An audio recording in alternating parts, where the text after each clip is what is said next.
नमस्कार विद्यार्थियों, online classes में आपका स्वागत है।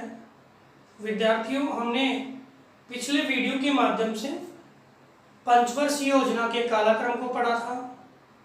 हमने पहली पंचवर्षीय योजना से लेके और जो 12वीं पंचवर्षीय योजना है जो 2012 से 2017 तक की थी, इसी दौरान आपके जो नीति आयोग है उसका निर्माण हो गया और 17 के बाद जो पंचवर्षीय योजना है उनकी समाप्ति हो गई।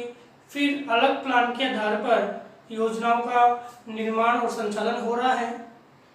हमने पढ़ा था कितनी एक वर्षीय योजनाएं, कितने रोलिंग प्लान्स वो लागू है, उनकी क्या क्या परिस्थितियां थी। आज हम उन्हीं पंचवर्षीय योजनाओं को विस्तार पूर्वक या पंचवर्षीय योजना में क्या क्या परिवर्तन थे उनको पढ़ने जा रहे हैं। सबसे पहले हम बात करें कि जो पंचवर्षीय योजना के आरंभिक स्वरूप यानी पहली, दूसरी, तीसरी जो पंचवर्षीय योजना है उनमें विकास का लक्ष्य भी न्यूनतम था और प्राप्ति लक्ष्य की तुलना में अधिक थी। तो कुछ बदलाव पंचवर्षीय योजना में देखने को मिले, क्योंकि आरंभिक जो काल था वो भारत का ऐसा काल था जिसमें भारत अपने आधार को मजबूत करने में था। भारत का आधार गुलामी की जंजीरों में टूट चुका था। साथ ही साथ विश्व में जो आपके द्वितीय विश्व युद्ध जो हुआ था, द्वितीय विश्व युद्ध के दौरान वैश्विक जो मंदी थी और वैश्विक मंदी से पूरे विश्व के क्षेत्रों में प्रभाव पड़ा था, जिसने आर्थिक विकास को निम्न स्तर तक ला दिया था। ये जो प्रॉब्लम्स थी, ये समस्याएं थी, वो आपकी जो आरंभिक पंचवर्षीय योजना में देखने को मिली। हमने ये भी पढ़ा था कि पंचवर्षीय योजनाएं थी वो रूस के मॉडल के आधार पे हमने लागू की थी। कब लागू की थी ये भी हमने पढ़ा था। अब देखते हैं कि पहली पंचवर्षीय योजना को, आरंभिक जो पंचवर्षीय योजना को विकास का मूल आधार नहीं मान करके दूसरी पंचवर्षीय योजना जो है उस मॉडल के बाद विकास की रूपरेखा को जाना गया। लेकिन जो दूसरी पंचवर्षीय योजना थी उस पंचवर्षीय योजना में उद्योगों को प्राथमिकता दी गई। पहली पंचवर्षीय योजना में कृषि और सिंचाई को प्राथमिकता दी गई। कुछ विद्वान जो अर्थशास्त्री है, जिसे ब्रह्मानंद और वकील, ऐसे अर्थशास्त्रियों ने बोला कि अगर हम औद्योगिकरण को बढ़ावा देते हैं तो भारत का विकास नहीं हो सकता। क्यों नहीं हो सकता भाई? हमने अभी आपके पास जो प्रश्न आएगा कि वर्तमान जो विकास है औद्योगिकरण के कारण हुआ है, लेकिन वो बात थी आरंभिक समय की, जब भारत के लोगों को मूलभूत आवश्यकताओं की आवश्यकता थी, मूलभूत आवश्यकताओं का अभाव था। तो उनकी मूलभूत आवश्यकताएं पूरी हो या औद्योगिक क्रियाओं का विकास हो, तो इस आधार पर हम देखें तो ब्रह्मानंद और वकील ने क्या कहा? उन्होंने कहा कि जो मजदूरी वस्तुओं का मॉडल है वो उस समय के लिए अनुप्रयुक्त था, लोगों को रोजगार के अवसर देने, लेकिन औद्योगिकरण को हम ज़्यादा बढ़ावा देंगे तो हमारी जो योजनाएं हैं वो विकास को एक सही दिशा प्रदान नहीं कर पाएगी। ब्रह्मानंद और वकील, इन दो विद्वानों ने बात कही और इन्होंने देखा कि जो दूसरा मॉडल था जो पीसी महालनोबिस के द्वारा दिया गया था, वो मॉडल भी जितने विकास के लक्ष्यों को प्राप्त करने की जो बात थी, मतलब हमने लक्ष्य ही कम रखा तो प्राप्त करना भी। अभी कोई स्टूडेंट है, अपने परसेंटेज की बात करें वो 40% के ऊपर ही वो यानी पास होना है उसका लक्ष्य है और वो पढ़ेगा तो उसके नंबर पास होने से ज़्यादा आएंगे। तो वही रूपरेखा इसमें हुई है कि इसमें लक्ष्य ही कम रखा गया तो लक्ष्य के अकॉर्डिंग प्राप्ति है वो क्या है, ज़्यादा हुई है, और ज़्यादा हुई तो योजना क्या हो गई, सफल हो गई। तो ब्रह्मानंद और वकील के द्वारा दिया गया जो मॉडल था या जो उनके द्वारा बताया गया कि अगर हम औद्योगिकरण को बढ़ावा देते हैं तो आपके बेरोजगारी और मुद्रास्फीति बढ़ेगी। बेरोजगारी बढ़ेगी और क्या बढ़ेगी? मुद्रास्फीति बढ़ेगी और ये वर्तमान स्थिति के लिए क्या है, लाभदायक नहीं है। इसी आधार पे हम देखें कि पहली पंचवर्षीय योजना, ये ब्रह्मानंद का मॉडल है, गरीबी जो मॉडल है वो आपके क्वेश्चन बन के आ सकता है कि ब्रह्मानंद और वकील इन्होंने किस मॉडल के बारे में कहा। तो इनका मॉडल कौन सा था? इनका मॉडल था मजदूरी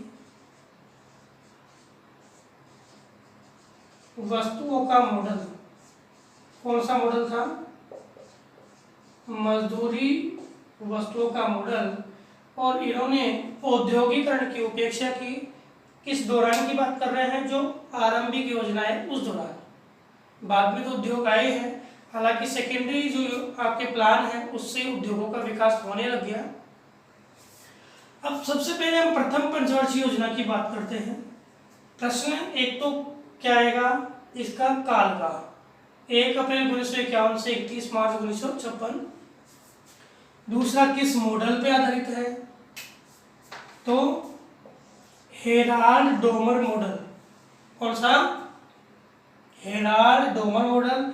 आपके ऑब्जेक्टिव टाइप के जो प्रश्न हैं उनमें दिया हुआ है हेराल्ड डोमर मॉडल। कौन सी पंचवर्षीय योजना है? आपके पहली पंचवर्षीय योजना है। पंचवर्षीय योजना में आपको और क्या याद करना है? आपको याद करना लक्ष्य और प्राप्ति क्या है। लक्ष्य क्या है और प्राप्ति क्या है। पहली पंचवर्षीय योजना के अंदर बताया कि लक्ष्य बहुत कम रखा गया, क्योंकि लक्ष्य कम रखने के पीछे क्या रीजन था? तो लक्ष्य कम रखने के पीछे एक पहला रीजन था कि शरणार्थी काफी लोग आ रहे थे, भारत में दबाव बढ़ रहा था। भारत के विभाजन के बाद द्वितीय विश्व युद्ध है उसके दौरान जो और अंग्रेजों के यहाँ शासन के दौरान काफ़ी कुछ प्रॉब्लम्स, काफ़ी कुछ समस्याएं भारत के सामने आई थी और भारत मूलभूत आवश्यकताओं को पूरा करने में असक्षम हो रहा था। उस स्थिति में जब पहली पंचवर्षीय योजना आई तो पहली पंचवर्षीय योजना के दौरान लक्ष्य है वो बहुत कम रखा गया और जो लक्ष्य है वो कितना रखा गया? 2.1%। कितना रखा गया? 2.1% है। और इस लक्ष्य के दौरान आपकी जो इस पंचवर्षीय योजना में कौन सी नीति आई? कल्याणकारी नीति। कौन सी नीति लागू हो रही थी? कल्याणकारी नीति। कल्याणकारी नीति का मतलब है कि जो देश के लोग हैं उनको हम क्या पहुंचाए? मूलभूत आवश्यकता पहुंचाए। मूलभूत आवश्यकता पहुंचाए। तो मूलभूत आवश्यकताओं को पहुंचाने के लिए इस कल्याणकारी राज्य की शुरुआत करने के लिए जो पहली पंचवर्षीय योजना है उस पंचवर्षीय योजना के लिए कहा गया कि यह पंचवर्षीय योजना देश के मृतप्राय अर्थव्यवस्था में एक नई जान थी। इस पंचवर्षीय योजना के बारे में कहा गया कि देश की जो मृतप्राय अर्थव्यवस्था है उस मृतप्राय अर्थव्यवस्था में एक नई जान फूंकने वाली थी। नई जान फूंकने वाली योजना थी। कौन सी योजना? पहली पंचवर्षीय योजना की नई जान फूंकने वाली योजना थी और ये फूंकने में सफल भी हुई। कैसे हुई? अब हम बात करते हैं इसकी प्राथमिकता की। तो क्या क्या प्राथमिकता थी? कृषि और सिंचाई। क्यों? क्योंकि मूलभूत आवश्यकता क्या है? भोजन। उसके लिए कृषि और सिंचाई पे ज्यादा जोर दिया गया और सिंचाई के साथ साथ इस पंचवर्षीय योजना में विद्युत शक्ति के सृजन पे भी जोर दिया गया। मेन तो यह है, फर्स्ट प्रायोरिटी तो क्या है? कृषि और सिंचाई। उसके बाद विद्युत शक्ति के सृजन को भी जोर दिया गया। साथ ही साथ सामाजिक कल्याण है, शिक्षा, स्वास्थ्य जो भी कार्यक्रम है उस पे भी इसमें जोर दिया गया। तो अगर आपको प्रश्न में पूछता है कि पहली पंचवर्षीय योजना की प्राथमिकता क्या थी तो आप क्या लिखोगे? कृषि और सिंचाई। ये फिर क्या है? सेकेंडरी है। पहली प्राथमिकता ये आपको लिखनी है कृषि और सिंचाई। ये क्या है? सेकेंडरी है। विद्युत का भी, समाज कल्याण के कार्यों का जैसे शिक्षा है, स्वास्थ्य है, इसको बढ़ावा दिया गया, लेकिन इसमें उद्योगों को बहुत दूर रखा गया, उद्योगों को किसी प्रकार का बढ़ावा नहीं दिया गया। अब बात आती है प्राप्ति की। हमने क्या प्राप्त किया? तो 3.7% लक्ष्य प्राप्त किया। अब वही बात मैं बोल रहा था कि लक्ष्य छोटा है तो प्राप्ति बड़ी हो गई, तो योजना कैसी हो गई? सफल। ये भी प्रत्येक योजना के बारे में बताऊंगा कि कौन सी योजना सफल रही, कौन सी योजना असफल रही, तो ये बात भी आप ध्यान रखना कि योजना कैसी रही? सफल रही। अब बात करें अनुमानित व्यय की, तो अनुमानित व्यय राशि जो है वो 2378 करोड़ निर्धारित की गई। कितनी? 2378 करोड़, 2378 करोड़ निर्धारित की गई, लेकिन वे कितने हुए? 1960 करोड़। कितने व्यय हुए? 1960 करोड़। अब जितने व्यय हुए उन व्यय में से 1.4% किसके लिए था? कृषि और सिंचाई के लिए।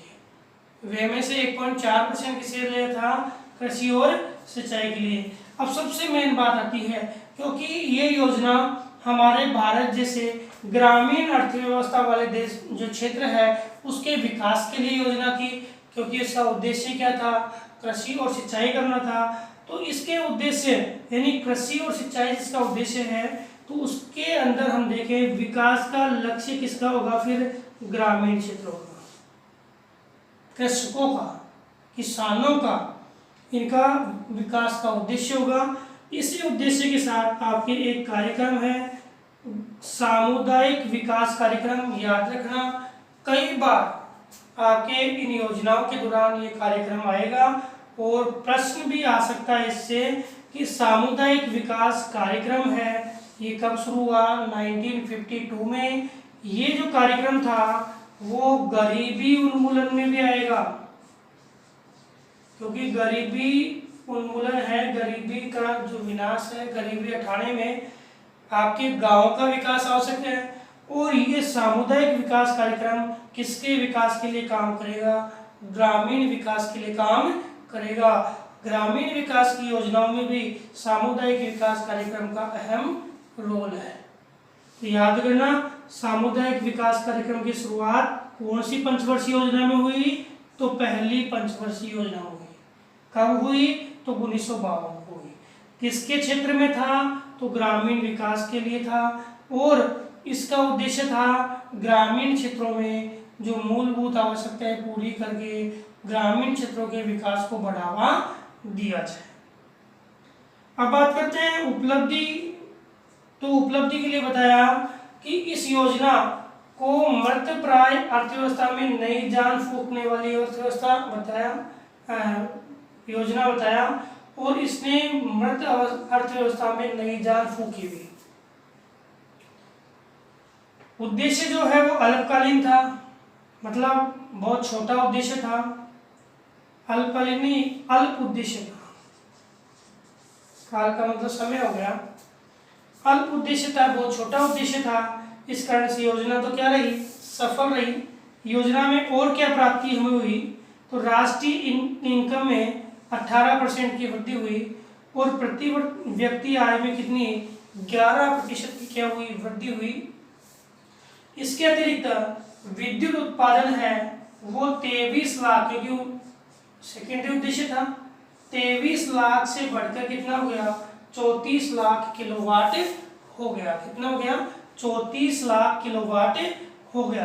तो ये पहली पंचवर्षीय योजना में हमें प्राप्त हुआ। एक बार रिपीट कर देता हूँ। सबसे पहले काल है 1 अप्रैल 1951 से 31 मार्च 1956 तक। योजना किस मॉडल पर आधारित है? हेराल्ड डोमर मॉडल है। लक्ष्य है वो 2.1 है, प्राप्ति है वो 3.7 है। योजना कैसी रही? सफल रही। योजना को प्राथमिकता है, उसमें देखें तो कृषि और सिंचाई को प्राथमिकता दी।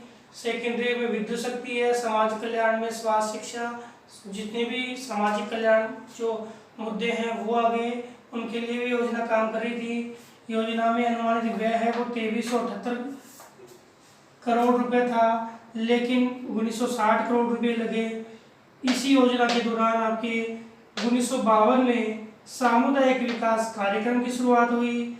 और सामुदायिक विकास कार्यक्रम किसके लिए है? ग्रामीण विकास के लिए है, गरीबी उन्मूलन में भी, जो ग्रामीण क्षेत्रों में जो लोग हैं उनके विकास के लिए इस कार्यक्रम का महत्वपूर्ण उद्देश्य माना जाता है। उपलब्धि की बात हम करें तो अल्प उद्देश्य वाली थी, इसलिए सफल रही। राष्ट्रीय आय में 18% और प्रति व्यक्ति आय में 11% वृद्धि हुई। और विद्युत उत्पादन इसका सेकेंडरी उद्देश्य था, जिसमें 23 लाख से बढ़ा के और 34 लाख जो उत्पादन इसमें प्राप्त हुआ। तो विद्यार्थियों, इसके बाद हम देखते हैं दूसरी पंचवर्षीय योजना। दूसरी पंचवर्षीय योजना को देखते हैं। दूसरी पंचवर्षीय योजना का जो काल है वो 1 अप्रैल 1956 से 31 मार्च 1961 तक है। मॉडल की बात करें, पीसी महालनोबिस मॉडल है, काफ़ी कुछ चर्चा में आया। पीसी महालनोबिस मॉडल जो है, इस ये जो योजना है, अब यहाँ पर ध्यान ये देने की बात है, एक चीज़ मैंने पिछली योजना में नहीं बताई कि अध्यक्ष कौन है। तो इस दौरान तो आपके अध्यक्ष आपके पंडित जवाहरलाल नेहरू है। आगे जो योजनाएं आएगी उनमें अगर बदलाव होगा, भाई पहले उपाध्यक्ष कौन थे? गुलजारीलाल नंदा थे। योजनाओं में जो बदलाव होगा मैं बता दूंगा। इसमें भी क्या है, आपके पंडित जवाहरलाल नेहरू ये क्या है? अध्यक्ष है। भाई प्रधानमंत्री कौन होता है? अध्यक्ष। पीसी महालनोबिस है प्रशांत चंद्र महालनोबिस मॉडल पर आधारित थी। इसके बारे में भी मैंने बताया कि ब्रह्मानंद और वकील ने इसके बारे में बताया था कि औद्योगिकरण जिस स्थिति में होगा, तो इस औद्योगिकरण से क्या होगा, एक तो हमारे जो क्षेत्र है उसमें मुद्रास्फीति क्या होगी? बढ़ेगी। और बेरोजगारी भी क्या होगी? बढ़ेगी। यही सेम समस्या है वो इस आपकी योजना में आई। लक्ष्य रखा गया 4.5, कितना रखा गया? 4.5 और प्राप्ति कितनी हुई? 4.2। वास्तविक व्यय जो है वो 4672 करोड़ रुपए था। लेकिन प्रॉब्लम एक है कि विदेशी सहयोग लिया गया, विदेशी सहयोग इसमें लिया गया। विदेशी सहयोग के कारण ये योजना है वो विफल रही। सबसे मेन समस्या इसकी है कि क्या है? विदेशी सहयोग के कारण योजना क्या रही? विफल रही। उद्देश्य की और प्राथमिकता की बात करें तो तीव्र औद्योगिकरण पे जोर दिया गया। किस पे? तीव्र औद्योगिकरण पे इसमें जोर दिया गया। और आधारभूत उद्योग है उनको प्राथमिकता दी गई। और बाकी जो पहली योजना में जो उद्देश्य थे, क्या? कृषि, सिंचाई, विद्युत उत्पादन, ये उद्देश्य बने रहे, ये सेकेंडरी हो गए। पहले में कौन से आ गया? औद्योगिक। फिर भी कृषि क्षेत्रों का विकास इसमें हुआ है काफी मात्रा में, तो ये सेकेंडरी हो गए। लेकिन प्राथमिक कौन सा हुआ? औद्योगिकरण। और औद्योगिकरण के कारण लगभग 95 लाख लोगों को रोजगार के अवसर प्राप्त हुए। ये इसकी क्या है? उपलब्धि है। लेकिन इसकी उपलब्धि से ज्यादा क्या है? उसकी कमियां हैं। कमी क्या है कि जो लक्ष्य है उसके लक्ष्य कितना? 4.5 और प्राप्ति कितनी है? कम। तो लक्ष्य के अकॉर्डिंग प्राप्त नहीं होने के कारण ये क्या हो गई? असफल। जिसका मुख्य कारण क्या था? विदेशी सहायता था। इस योजना में राष्ट्रीय आय का जो लक्ष्य 25 था वो कितना रहा? 20। और जीडीपी जो है वो इसमें प्राप्ति की दर के अनुसार नहीं मिली। 15 जो जीडीपी है वो घट के कितनी हो गई? 11। 15 जो जीडीपी है वो क्या हो गई? 11 हो गई। लेकिन और इसके अतिरिक्त सबसे मुख्य बात क्या है कि जो आपकी दूसरी पंचवर्षीय योजना है उसमें 3 लोहे इस्पात संयंत्रों की स्थापना हुई। कितनी? 3। लेकिन वो विदेशी सहयोग से थे। जैसे राउरकेला कहाँ का है? उड़ीसा का है। राउरकेला कहाँ का है? उड़ीसा का है। किसके सहयोग से? जर्मनी। किसके सहयोग से? जर्मनी के सहयोग से इसकी स्थापना हुई। भिलाई है वो छत्तीसगढ़ का है, सहयोग किसका रहा? रूस का। एक दुर्गापुर है वो आपके पश्चिम बंगाल का है, सहयोग किसका है? ब्रिटेन का। तीन चीजें याद रखना।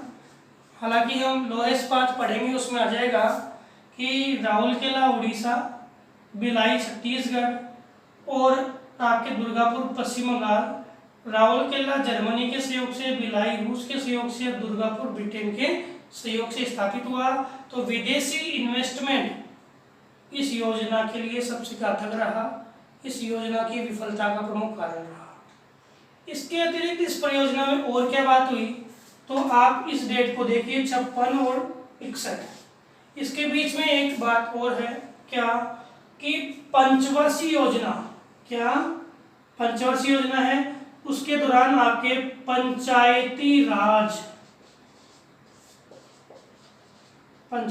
राज व्यवस्था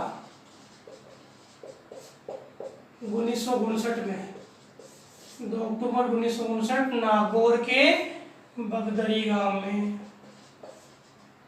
मकराना तहसील, गांव का नाम है बगदरी। उद्घाटनकर्ता कौन है? पंडित जवाहरलाल नेहरू, इन्होंने उद्घाटन किया। तो पंचायती राज व्यवस्था की जो शुरुआत है, पंचायती राज व्यवस्था का जो आरंभ है वो भी इसी पंचवर्षीय योजना के दौरान हुआ। तो विद्यार्थियों आज हमने पंचवर्षीय योजना के दौरान 2 पंचवर्षीय योजनाएं पढ़ी है। नेक्स्ट पंचवर्षीय योजना को हम अगले वीडियो के माध्यम से पढ़ेंगे। धन्यवाद।